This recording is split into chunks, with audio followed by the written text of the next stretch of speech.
Hello everyone, my name is Nilanjan Chatterjee. Welcome to the second part of Indo-Roman trade. If you have not watched the first part of our video, please go and watch and subscribe our channel. Let's come to the first slide. Let's start with the discussion.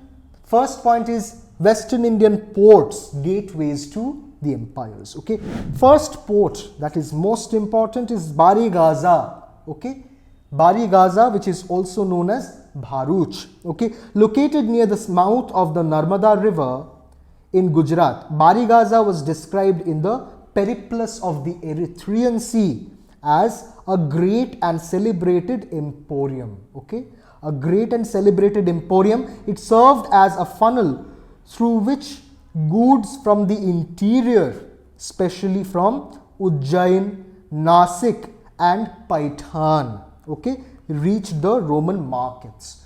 Why Nasik and Paitan, these places are important? First of all, from Nasik we get to know about the history of the Satavahanas, primarily from the Nasik inscription of Gautami Balashri, and Paitani happened to be one of the centers of the later Satavahanas. Okay, that is Sopara, okay, the next port, which is also known as Nala Sopara.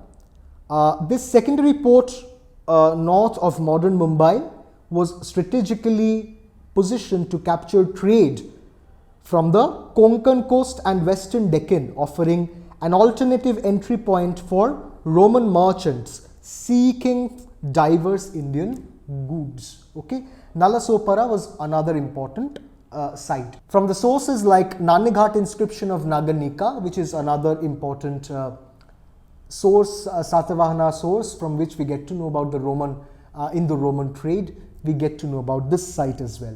Okay, that is Nala Sopara. Next is Kalyan. Okay, another important secondary port that served as a collection point for goods from the interior. Okay, Kalyan was linked by trade routes extending to Konkan region and western Deccan plateau. Okay, we can find from these areas Roman amphorae. I have already mentioned amphoraes are basically jars, okay, Roman jars which were used in ancient Roman civilization. Okay, it looks like one jar that carries some liquid. Okay, coins, fine ware ceramics, okay, at these sites attest to their intense involvement in the Mediterranean trade. Okay, if you have not watched our previous video, I am requesting you, please go and watch the part 1 of this video. Okay, now the next point is the Malabar Coast, that is the spice gateway. The first point is black pepper trade. Okay, primary export driving Roman interest, that is black pepper. Okay, next is Muziris port complex. I have already talked about Muziris in my previous video. Major trading hub with Roman presence. And third is Muziris papyrus. Okay, Muziris papyrus, documentary evidence of trade contracts. Okay, the Malabar Coast, please be very careful while listening to it. The Malabar Coast, particularly in the Chera territory, was central to Indo-Roman trade. The port of Muziris, okay, is prominently mentioned by both Pliny, okay, Pliny and the Periplus, okay, as the leading center of Roman trade in India. Archaeological excavations at Pattanam have yielded Roman amphorae, terra sigillata, lapidary tools and fragments of a Roman weighing scale, okay, suggesting direct Roman presence. So all these things have been found from Muziris, which is located in Kerala, happened to be a Chera territory. What made Muziris especially important was its role exporting black pepper, which was known as Piper nigrum. Okay, Piper nigrum, a luxury item in Rome, which was known as luxuria in Rome, along with ivory, pearls, tortoise shell and textiles. The Muziris papyrus, discovered in Egypt and written in Greek, provides documentary evidence of a cargo contract for goods shipped from Muziris to the Roman Empire. Okay, the particular brand of papyrus known as Muziris papyrus, which is found from Greece, Rome as well as Egypt, is indicative of the fact that they had a very close trading contact with the Indian civilizations. Okay. Now the next point is Arakamedu, the Roman outpost. Okay. The port of Arakamedu, which is located in modern Pondicherry, under the Chola or Tamil rulers, has yielded an extensive cache of Roman artifacts, including Aretine ware, okay, Italian wine jars, glass beads, and Roman coin hoards dated to the reigns of Augustus and Tiberius. Okay, Augustus and Tiberius were significant Roman rulers about whom we get to know from these particular archaeological sites of Arakamedu. Okay, and finally Tamra Lipti, the Bengal connection. Recent scholarship has drawn attention to Tamra Lipti, a port in Bengal which linked Ganga, okay, Ganga plains with maritime trade circuits in Southeast Asia and probably the Roman world via transshipment. Okay, classical texts suggest trade extending up to Ganges Delta. Okay, also we have the Southeast Asian bridge. The eastern ports were not just terminals for Indo-Roman exchange but also functioned as springboards for Southeast Asian trades, facilitating indirect Roman interaction with places like Cambodia, which is Cambodia, and Funan, which is Vietnam, through Indian intermediaries. Okay, Cambodia and Funan. Inland connectivity, okay, the arterial network. Very first point is trade routes. Ancient highways like Dakshinapatha, Uttarapatha connected ports to inland centers. Next is river transport. Waterways provided efficient movement of bulky goods to coastal ports. Third is merchant guilds. I've already mentioned about the merchant guilds, particularly the Shrenis or Shreshthis.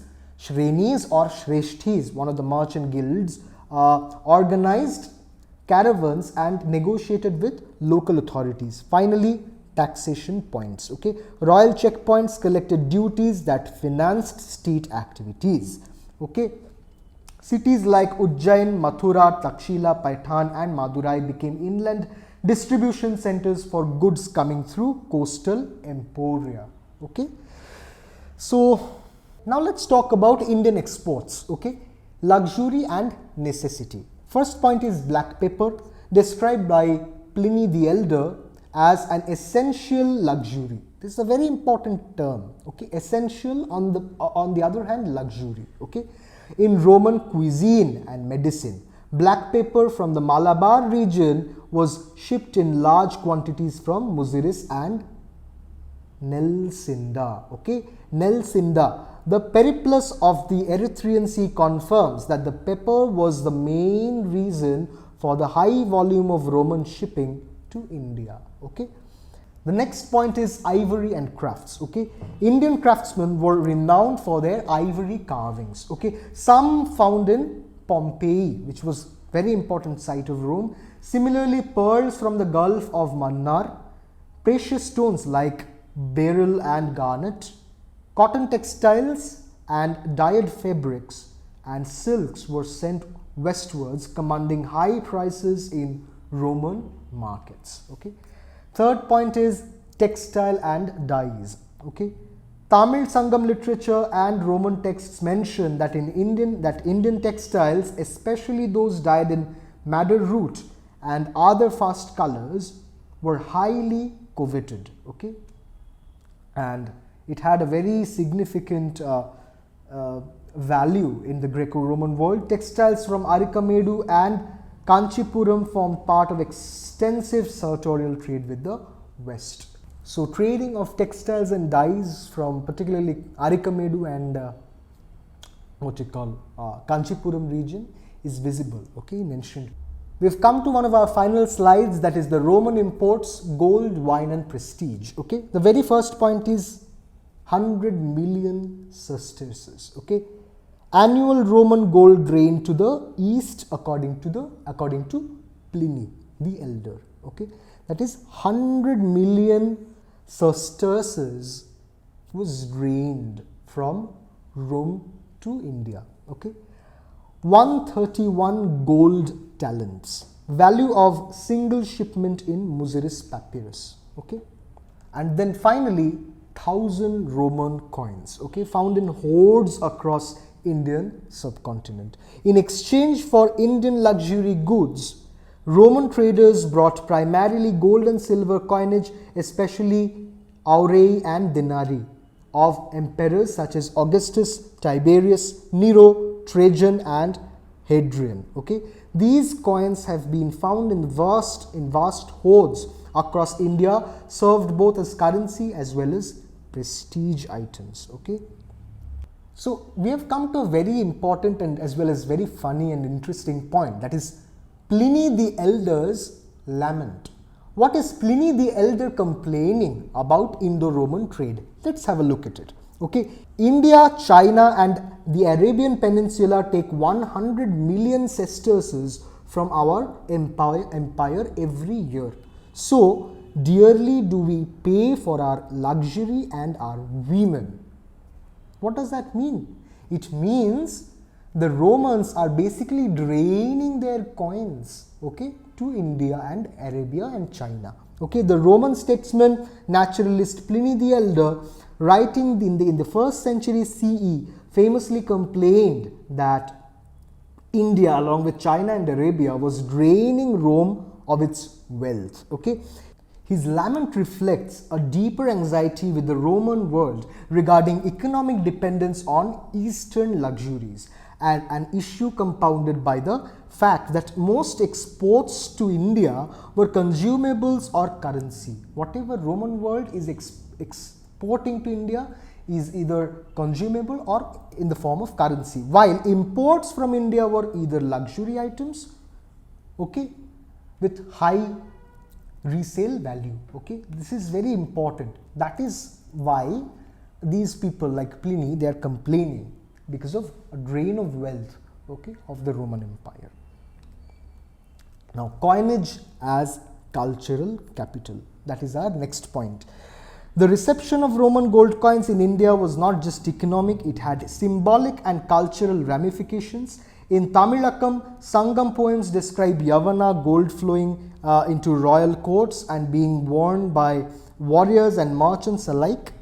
The presence of such coins in hoards, temple sites and burial grounds implies that they were viewed as objects of affluence and status. Roman gold coins were interpreted as object of affluence and status. Okay, numismatists like P.L. Gupta and historians like Ranabir Chakravarti have emphasized that while Roman coins entered in India in bulk, they did not displace local currencies. Instead, they were recontextualized into indigenous economic and ritual landscape. Okay, that is a very important point. It did not replace Indian currency system, rather it had its own underpinning and interpretation. Okay, and it started getting interpreted how foreign objects were integrated into local value systems. Okay. Next point is the Greco-Roman texts, the Periplus of the Erythraean Sea I have already mentioned, Pliny, natural history, Ptolemy's geographic hypogesis, provide detailed accounts of routes, ports, commodities and Roman perspectives on the trade. The Periplus is particularly valuable for the practical knowledge of navigation and market conditions. Tamil Sangam literature, I have already mentioned about the Tamil Sangam literature, as well as you can take a screenshot of this slide if you are confused about the information. And the next is the archaeological evidence. I have discussed in detail about the archaeological evidence, particularly Arakamedu, Pattanam and Berenike have yielded Roman amphorae, coins, pottery, Indian exports, providing material confirmation of the literary accounts. Okay, and finally the most important, that is Muziris. Okay, and Muziris had a close contact with Alexandria, okay, which is located in Egypt. Okay. So historiographical debates, rethinking the narrative, the traditional view, first of all the traditional view, then the revised interpretation, Rome and India as equal commercial partners, but the revised interpretation is that trade mediated through multiple intermediaries, often dominated by Indian port elites. Okay. Second is direct trade routes controlled by the Roman Empire. The revised interpretation is polycentric trade circuits using mixed maritime and land routes. I have already mentioned how the trade routes was functional. I have given you a detailed account. Third point is Indian exports fueled Roman demand, which was discarded by the historians who claimed that Roman demand was one factor, Indian elite patronage and internal redistribution was equally significant. Okay. Next point is coin finds. That means we find coins, that means there was direct presence of the Romans. But recent historians are claiming that Roman coins adapted into local economies used as bullion or symbols of status. That doesn't mean the Romans came here or governed us. Okay. Trade as capitalist market exchange, prestige, which is discarded by the historians who claim that prestige goods economy. Okay, embedded in political and ritual relationships. Okay, this is particularly a viewpoint offered by Dick Whittaker. Okay, Dick Whittaker, who has claimed about this thing. Now we have come to the final part of our video, that is towards a global local synthesis.